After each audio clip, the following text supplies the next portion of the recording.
So good morning no sa tanan. So karon na nato diri sa may Bayawan. Okay? So just arrived no in Bayawan. So kaganina no dito ta nag-take sa atong breakfast no sa may Shaton.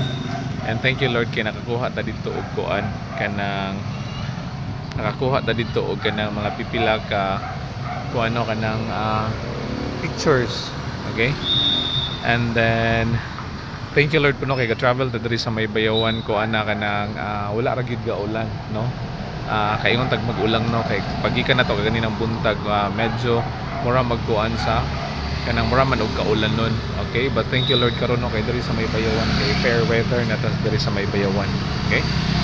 So ni drop by ta kadali no because kuan kanang relax ta kadali no before ta mo kuan kanang before ta mo travel no padulong og Basay.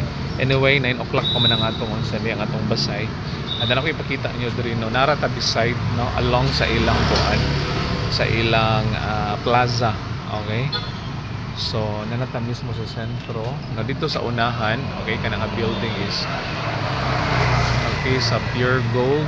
Okay, and then diri sa likod nato no isang plaza. In fact no makita nato ang ilang kuan katong ilang Christmas tree. Okay, so bye bye no, God bless.